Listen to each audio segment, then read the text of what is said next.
Hello, hello, and welcome to the Coffee Milk Hour. I am Jordan Puffy Burns, and I'm joined here by Jerry Nutini. Welcome to the show.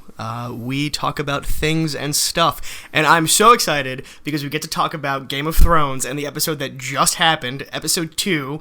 Yeah, we're not going to talk about that tonight, though. What?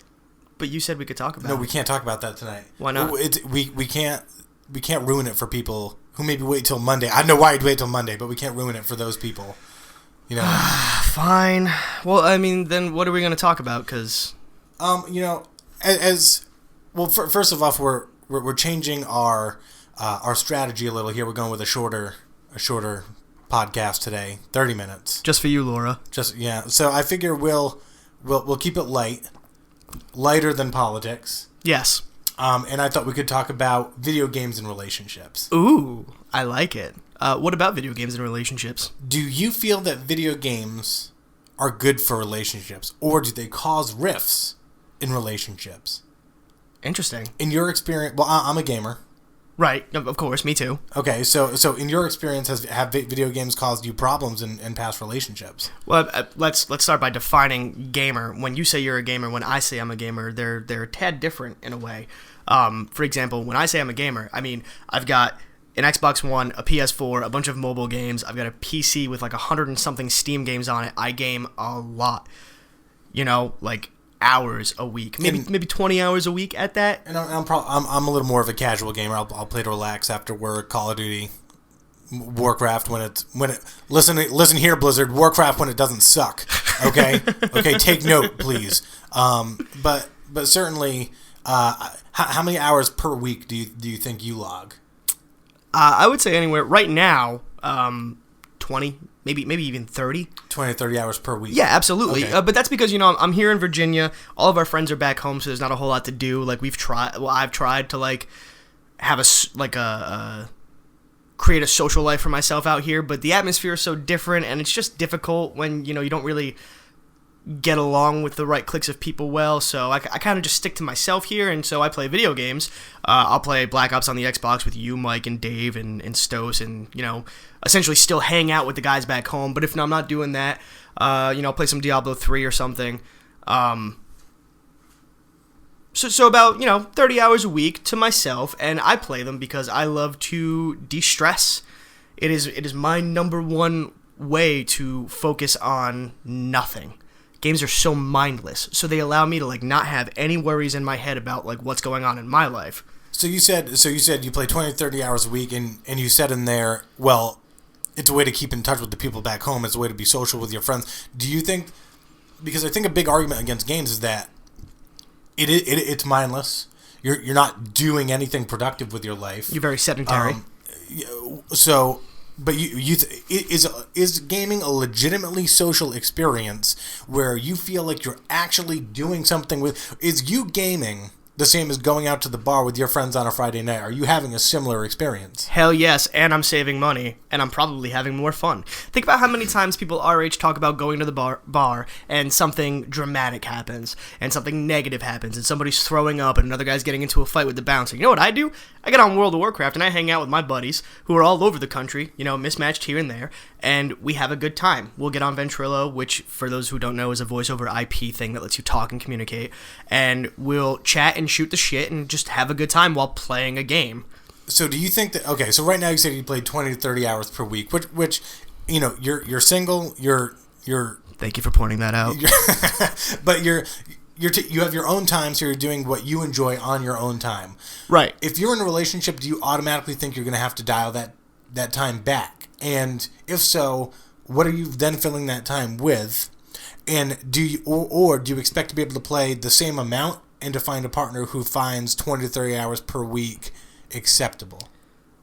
Okay, let me put myself into a mindset where I could actually have a girlfriend because it'd be kind of difficult the way you look right now. Oh, thanks, buddy. Appreciate that. No, I wouldn't expect to have to. I would assume I would want to. If I get into a relationship with somebody right now, I certainly hope it's because I'm interested in them and I want to spend time with them.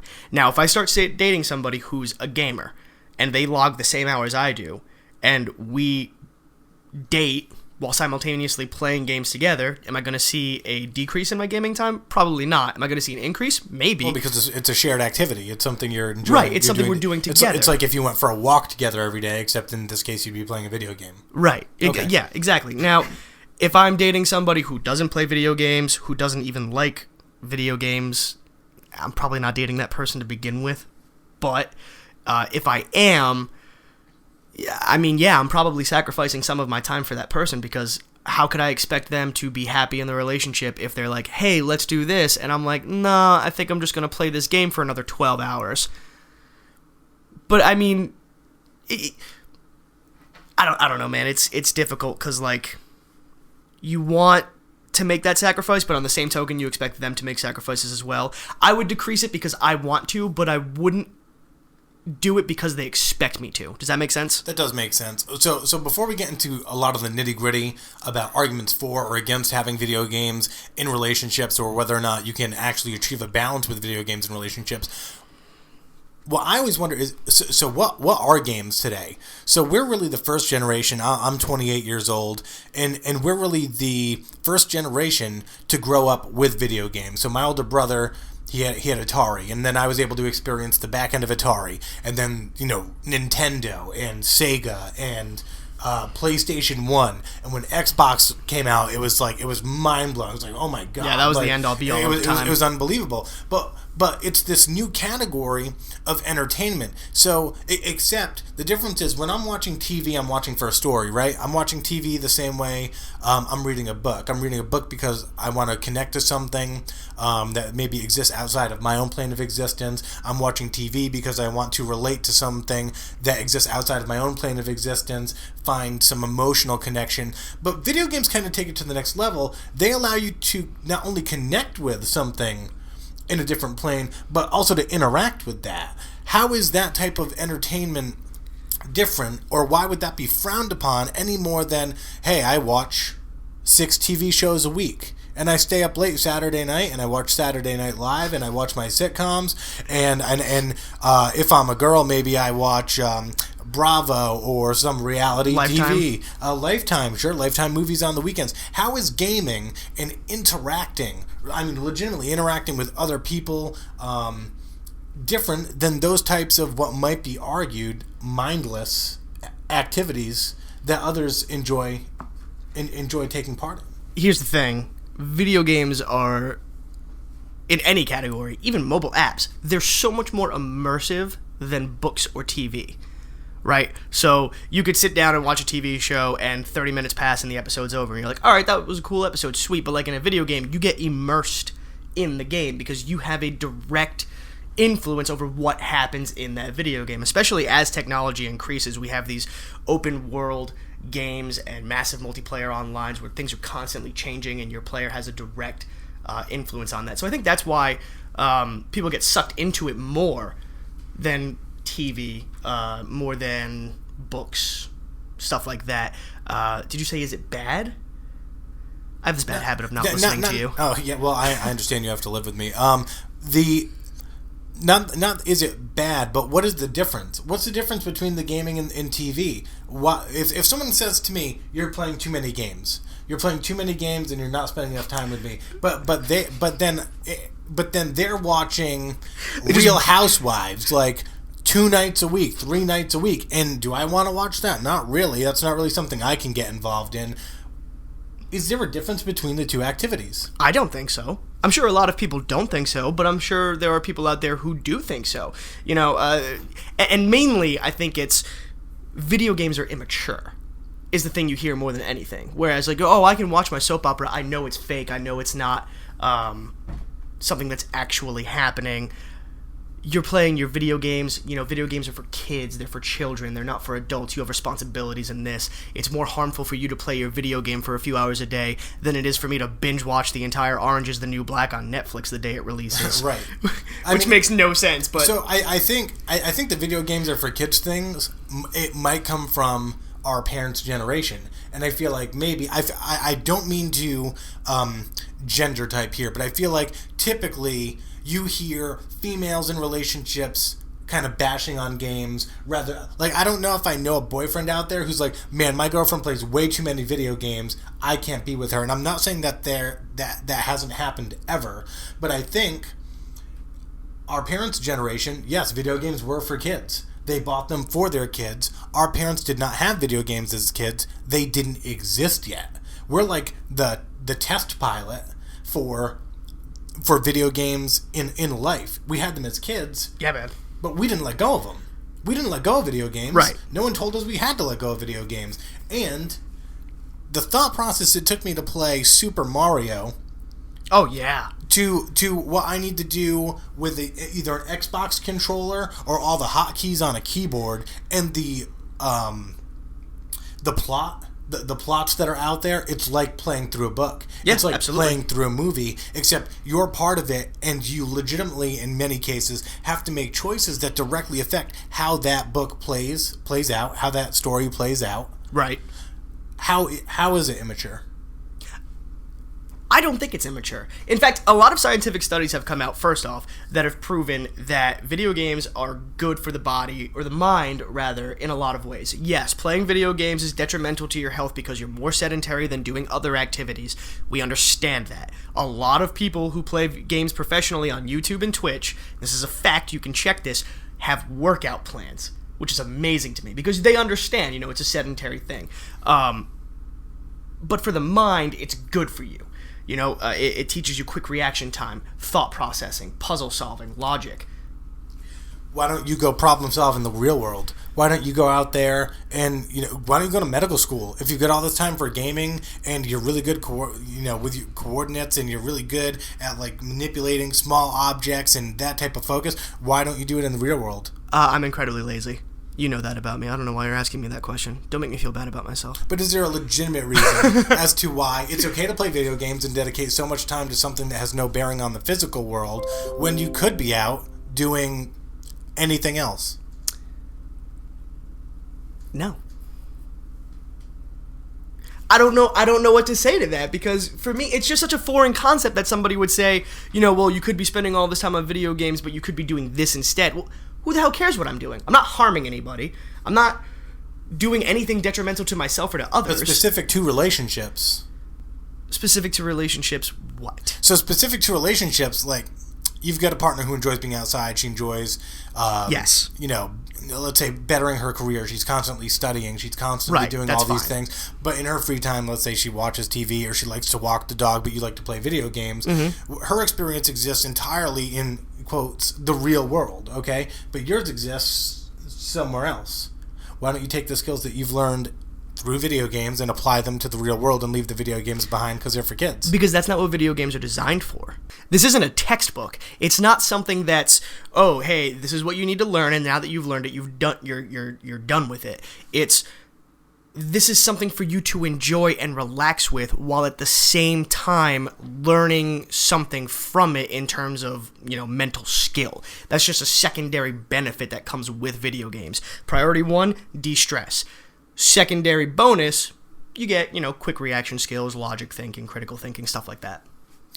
Do you know anyone personally who has had an experience where video games created a hardship in their relationship, or, in worst case scenario, ended their relationship? Actually, no. I'm not the best person to ask that. I know 3 individual couples personally that when years and years ago, I was playing World of Warcraft. We ran a guild together, actually, and I introduced a couple together in that guild. Years later, we're talking present time now, I find out they're married. They're having the time of their lives. They're very happy together. So I've seen the ultimate benefit of it. These 2 people met through a video game, and now they're married. Do I know anybody personally where it's caused a rift in their relationship? No. I don't, so I can't really speak on that. Do you? I definitely know of situations where I've heard the complaint, well, he just sits there and he just plays video games. He doesn't acknowledge me. He doesn't really talk to me. He just sits there and he plays games, and it's like I don't exist. And when I'm gaming, just me. Yes. Games do demand your full attention. You can't ask me to multitask normally. So if I'm playing a game and I'm trying to do well at it because I'm very competitive, and I feel like most gamers are competitive. I don't feel like there's too many gamers out there who are like, I don't care how well I do. I feel like people are playing to win. Yeah, dude, my mom plays Candy Crush, and she's, like, adamant about beating her friends. And I've heard a stat, and I'll have to check it myself, but I heard that the average gamer now is a 30-year-old woman. That's including all games like solitaire on your phone, right? Candy Crush, internet games. So girls are playing games, but I feel like when you talk about video games, people think Call of Duty, World of Warcraft, Grand Theft Auto. Grand Theft Auto. And when I'm playing those types of games, there is no way I can have a conversation or figure out, hey, did you feed the dog? Hey, did you take care of this or that? I can't hear that and think about it while I'm simultaneously trying to achieve my goal in the game. Right. And I feel like it's very much like interrupting someone while they're doing a crossword puzzle. They're going to lose their train of thought. Sure, they can put down the pencil, but they're going to lose their train of thought in trying to complete that crossword puzzle. I think a big issue with the modern era of games is there's no pause button. Yes. There really is no pause button. Back in the day, it was like, oh, hit start, walk away, come back, you're right where you left off. But now games are so immersive, so high pace or multiplayer that, just hit pause. Well, I can't. They're going to kill me 15 times, or I'm going to get booted from the server, or people are going to be like, where is he? Where'd he go? We'll kick you off the team. Where'd he go? Yeah, you'll get kicked off the team. And in my experience, especially with World of Warcraft, it's very difficult, I think, for someone who's not a gamer to understand. Especially with Warcraft, or even if you're playing multiplayer, you're having a gaming experience with other people. And in many situations, your presence is required for success. So if you do need to walk away in that moment, you're not only affecting your experience. Right, you're affecting the others. You're ruining the experience for 5 or 6 other people who maybe this is their only couple of hours in that day they're allowed to play video games, or that they have a balance worked out where they can play video games. Well, now, because you have a situation come up where you need to tend to someone who maybe doesn't understand the gaming environment, or doesn't care. Or doesn't care to. You've now ruined an experience for 10 minutes, 15 minutes, half hour, whatever, for 5, 6, 10, Warcraft, 20 other people. Right. And so, I guess it will bring me to the question of, is it the responsibility of the non-gamer in the relationship to make a concerted effort, not necessarily to play games with you, I don't think that should be a requirement, but to at least have a basic understanding of this is how video games work. I can't always hit the pause button, and this is time that I'm taking to myself to relax. So please allow me to take that time to myself without asking me to pause it, because you know damn well I can't. Is that fair? I'm tired of you asking me that question, Janet. No.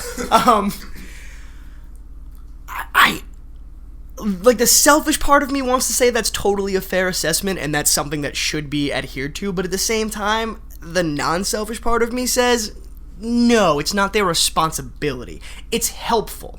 It's nice when the other person understands. If we're in a relationship and I come home from work and I, take the dog out or cook dinner, sit down, ask you about your day, we have our conversation, and you want to watch your TV show, and I'm not really into your TV show, I'm going to go play a game. We're both going to have our own little de-stress time individually. That doesn't mean that the relationship is in the shitter or that things are terrible, we're not communicating. It's just a little bit of time out of every day for each other's recreational individual use, because everybody needs me time. That's a truth of the world. But for this circumstance, no, I don't think it's their responsibility to understand it. I think it's helpful if, when you explain it to them, they learn to understand it and accept it, or are more understanding of it. Like, if you guys, same scenario, I come home, I take out the dog, I cook dinner, you cook dinner, whatever. Somebody cooks dinner, we order out, we eat, we talk about each other's day, you watch a TV show, I play my game. If you ask me to come into the other room for a second, and I'm in the middle of a boss fight with a couple of my friends, whose experiences I would affect by walking away, if I say, hey, just give me a second, please, I would expect that to be understanding, not, oh, you can't take a second from your game, or whatever negative response would come after. Well, you're treating your friends like they're more important than me. You're treating video games like they're more important than me. Why are you acting that way? That's just a dumb thing to say. Is it, but is it not a response that is normal to hear, at least on TV in our society? Is that not something that would be said? It is, but so would, oh, well, you're paying attention to your show more than me. You care more about Lucy, whatever her name is, on the Desperate Housewives of fucking Alaska more than you care about me. Like, I don't know which region they're on now. It's the same thing. Canada, maybe. Canada doesn't exist. Mexico. The Bahamas? Real Housewives of the Bahamas. It's the same thing. It's just, that is using the video game as an outlet to project your anger towards, to express, I'm feeling like I'm not getting attention in this relationship currently. We should sit down and talk about this like adults. If you were reading a book, do you feel like you'd get the same reaction? If you're reading a book on the couch, and do you think they'd say, man, you've been reading a lot lately. You've been reading a lot, and I just really don't feel like I'm as important in your life as your books. You're always in your books. We live in the age of Snapchat and Twitter. Yes, I would expect that response, which is sad. It is sad. But it's I just also got really true, I sad believe. because I didn't know if that was going to be your answer. Yeah, And now think about that. I'm really Think about sad that for a about second. that. You could be in a relationship with anybody, and they could be doing their thing on their phone and all of their hundreds of different social media outlets, and then they could turn around and bitch to you about being too engrossed in a book. Do you think it's just that video games are misunderstood? Like, do you think they're so new to so many people that maybe couples don't really know how to attack the issue of video games because they're just kind of a different animal? Like, if I'm with someone and that person reads, like, they're reading, I know what reading is. I know how it works. You Right. pick up the book, you read the words, you try to comprehend what's on the page. Maybe it's a good story. And if I'm like, hey, hon, can I ask you a question? She might be kind of upset because maybe they're coming up to some steamy part or something like that. Oh, it has to be a romance novel, right? Wow. Well, maybe they're coming up on some epic, dragon slaying, and they just really don't want to put that book down in the moment. But, like, that's the worst that's going to happen, right? It's only affecting them for a minute. I know what I'm interrupting. I know. Right. I already know. Do you think in relationships that the person who is not gaming, do you think they really know? And I would argue it is their responsibility to know. I feel like if I'm in a relationship, it's my job to take at least a surface level interest in what your hobbies are, so that I can understand at least what you're doing and why you're benefiting from it. I don't need to partake in those hobbies with you, but I should support the fact that you have hobbies you enjoy. So shouldn't you then understand video games and what kind of monster they are, and just come across and say, all right, I understand he can't pause. I understand he needs 2 hours. I understand it's a match. I understand it's competitive. I understand that in a lot of ways, I don't want to get myself in trouble here. I understand that in a lot of ways it's like going out and playing football with your friends. You can't just remove yourself from it and the game still be the same. No, a team is short now. Right, exactly. No, you're absolutely right, but that's the thing. They don't need to understand video games. They just need to understand that video games are a complex machine. And I want to clarify this. When I say they, I'm not saying women. I'm saying they as in the significant other who may or may not play video games at all. Because it's not a gender thing. In our generation, it's a gender thing because we were raised, boys do this, girls do this. And boys played video games. But, right. And girls, I don't even know what girls did, I guess man. they kind of didn't. I was too busy playing video games to understand what girls did. I did a lot of things. I wasn't like you. You had friends. Well, I had friends, and we did things as friends. I had great friends, let me tell you. And my whole childhood, we went outside and we played sports, and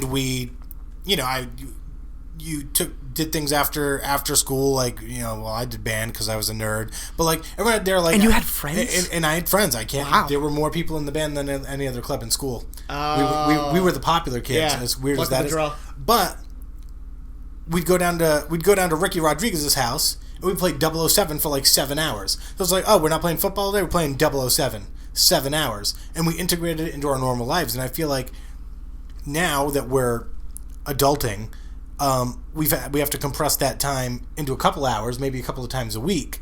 Now, I'm not going to say that there's not gaming addiction out there. There's gaming addiction out there. There are people who take games too seriously, who get too immersed, then their accounts get deleted and they jump off a building. No one wants to hear that story. It's a sad story. And I feel like with any activity, whether it's drinking, drugs, sports, whatever, you have addicts. And video gaming is the same. I just feel like with gaming, it gets stereotyped a lot harder. Gamers are addicts. They're always playing gaming. All they care about is gaming. And if you are a gamer, people look at you and you're like, oh, this kid's a loser. He doesn't go out. He doesn't do anything fun. Absolutely. Why? I've been looked at my whole life. I grew up in the heart of the video game revolution. I was playing, like, when you were at Ricky Rodriguez's house playing football and not playing 007, like doing outside physical activities with friends, I was sitting on a computer playing Diablo by myself because, I didn't really... That's besides the point. So, like, I've always played video games. People have looked at me in a certain type of way for having video games be a major part of my life. What are you doing? But some people have sports as a major part of their lives. Right, but sports is a real world thing. Yeah, but you can only do it till you're 40. You can play video games till you're dead. You could play football till you're dead. You just might accelerate your death. Right. Well, shut up. You know what the point was. The point is that I've always viewed games as any other hobby. Games are checkers. Video games is chess. Right, but you're a man. Video games is playing cards. Video games could be, hey, we're all too old to get smashed every night at the bar because we've outgrown that. Yet some people are still going to do it. Some people are still going to do it. So, hey, we're just going to sit at home. We're going to get online. We're going to talk with our friends. Yep. We have some pretty in-depth conversations. We do. While we're playing games. We actually were playing a video topics. game when this topic came up in the first place. That's a thing that happened. So, I know that a balance can be found in relationships where one person who is a gamer can coexist in a healthy relationship with someone who isn't a gamer. That's totally possible. But I do feel like gamers are up against it with most... There is a general negative view against the video gaming community. There are people who are up in arms over the fact that these guys go out and play League of Legends on big-ass screens in front of crowds of like hundreds of thousands of people and make millions of dollars doing it. The YouTube industry, the Let's Play industry, has gotten huge. People are making 5, 6, maybe 7 figures playing video games just by getting endorsed for sitting in front of a camera and recording themselves playing a video game with a picture of the game up, and people watch that. That's dumb. That's right. It's dumb that people do that. But it's not dumb that people sit for 6.5 hours and watch 9 innings of baseball. Well, but they're a fan of the sport, right? And with esports, you have fans who watch those people. Exactly. Right. It's fascinating to me when people, I was playing devil's advocate there for a second, but it's fascinating to me when people say things like, oh, he's just playing video games. Oh, that's so, why watch that? And you always just want to say, you go do it. You go try to compete at that level. Yeah, absolutely. But because it's a game, they're like, no, that's stupid automatically. But if I do think that a lot of the population truly does not understand the actual skill and the level of intellect that it takes to process information as quickly as gamers need to do, like Tom Brady having to make a quick decision about where to throw the football. These people have honed their skills to compete at a professional level with gaming. But why hasn't that gripped? Why hasn't the majority of our culture accepted that when they'll accept anything else? I have great news for you. They will. As time goes on, they will. Our generation and up, I would say, anybody right now currently like 25 and up is going to be on opposite sides of the fence here. But you're talking about kids that are growing up now in their teens who are just, we were born into the birth of it. These guys are born into the middle of it. So like all these kids playing video games, boys, girls, doesn't matter. That's a thing that's happening. 50 years from now, people would look back on this conversation and say, how was this even a problem at one point? Well, so something that it does bother me from time to time because I think about that. So I've looked at my play time on World of Warcraft, and I have over a year. I have over a year of play time. Now a lot of that was like, hey, I'm logging off and going to McDonald's, or sorry, not logging off. I'm leaving my screen up and going to McDonald's, and like 30 minutes later, 40 minutes later, you come back, your character's still in the screen. But it's still a year of time. It's a year of time, but there's a debate there, right? What could I have achieved in my life if I'm given a year of time to perfect anything else? How good at guitar could I be right now? How much smarter could I be in an IT job, or if I wanted to study for law school or something like that? What could I have been if I didn't play video games, just World of Warcraft, 1 year of time? And that's something I think about a lot, because I guess the question really is, other than relaxation and leisure, and in some cases self-confidence in a social circle, what do games offer long-term? Oh, that's easy. You're asking me? I am asking. Fantastic. Friendship. Hands down. Easily. But I could be really good at guitar. Yeah, you could be really good at guitar. What would be the difference? I could be a lawyer, maybe. Let me put it to you this way. What would be the difference between me spending a year in my room practicing on my guitar alone, a year later I'm great at guitar, and me sitting in a room alone playing World of Warcraft, an online game with a bunch of people for a year? You could have written a life-changing song. I could have. Now, this is a preference thing. You could be Dylan. You could be Bob Dylan, the next one. I would be better. Shorter and uglier, but... I'm not short. Shorter than Bob Dylan, though. That's fair. I am shorter than Bob Dylan, I think. Am I? How tall is he? Google that. I have no idea. We'll look it up later. I'm not fact-checking that. You're short enough for me to be confident. In the meantime, it's a preference thing. Yes, you could argue up and down that the time you spend video games could be spent doing something that would improve a life skill somewhere. You could pick up a science book and suddenly realize that you love science, go on and become a world-renowned botanist or a world-renowned theoretical physicist. That's not me. That's not who I am. I have played video games for many, many years. I have probably a little more than you. I would say maybe 2 years of played time total. 2 years on World of Warcraft. And you're younger than me, so proportionally, you're fucked. Yeah, I'm screwed. But I have some of the strongest and greatest friendships with people that I met in an online video game. And I'm going to use my personal life here for a minute as an example. I turned 19. I left home, joined the Navy. Right? Within the first 2 years of being away from our little town, I lost touch with a lot of people. Not for lack of me trying. I tried to stay in touch with friends, but it didn't pan out, you know? I'm not there, so it's easier to forget about me. That happens with anybody in any place where you move. It just, using me as an example here. In that same time period, the people who stayed in touch with me the most were the people who I played these video games with. People who I hadn't even met at that point. Who were like, hey man, how's it going? How are things with you? Staying in touch on a daily basis. Does it matter if someone's good at guitar? Does it matter if somebody's good at guitar? Does it matter if someone's good at guitar?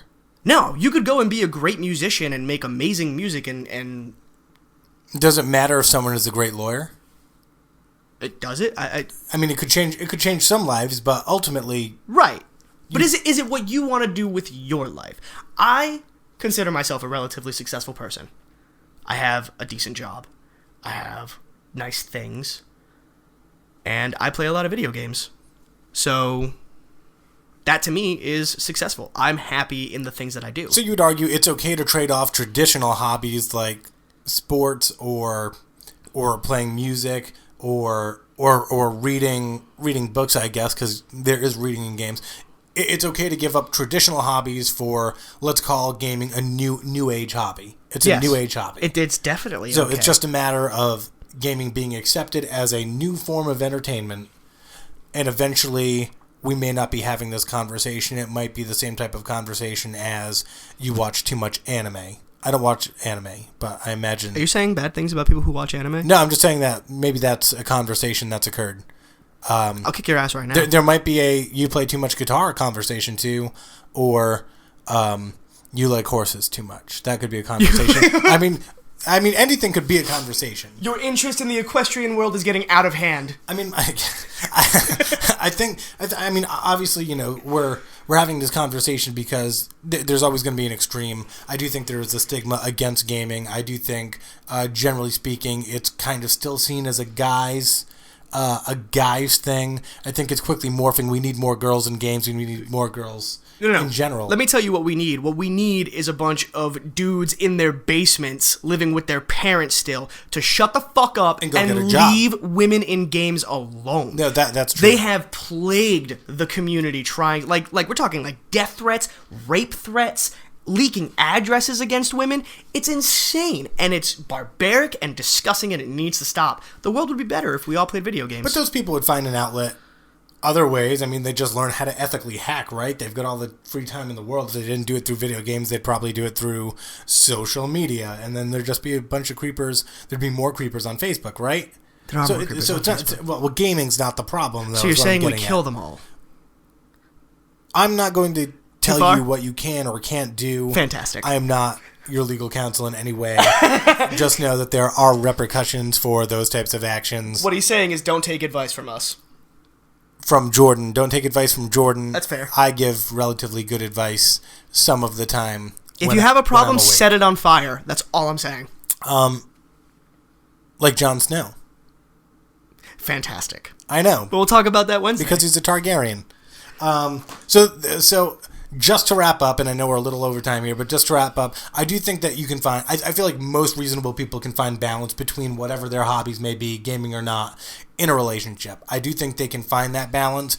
What I'd like to see change is gaming referenced like any other hobby, like TV, like Netflix, like sports. I want it talked about in the same arena. I don't want it out on the fringe. So when you're saying you want it to be talked about more, like along with the business things, what you're saying is at a family reunion, you don't want to be talking about a video game that you're playing while some of your relatives are looking at you like some sort of diseased freak. Yeah, the relatives should not look at me like a diseased freak. I mean, they should look at you. And my grandmother and your grandmother, they've played Guitar Hero and had a good time. Oh yeah, absolutely. And so anyone can enjoy a game. It's a matter of keeping an open mind. So all you closed mind people who are used to the old world way of thinking, you need to incorporate video games into your life. You probably already play video games, probably Candy Crush. Don't send me invites.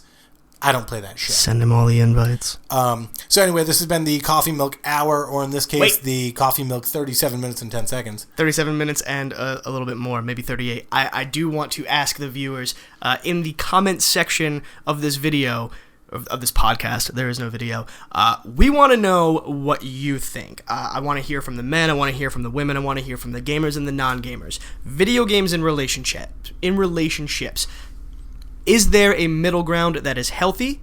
Is it good for relationships? Is it bad for relationships? I want to know what you think.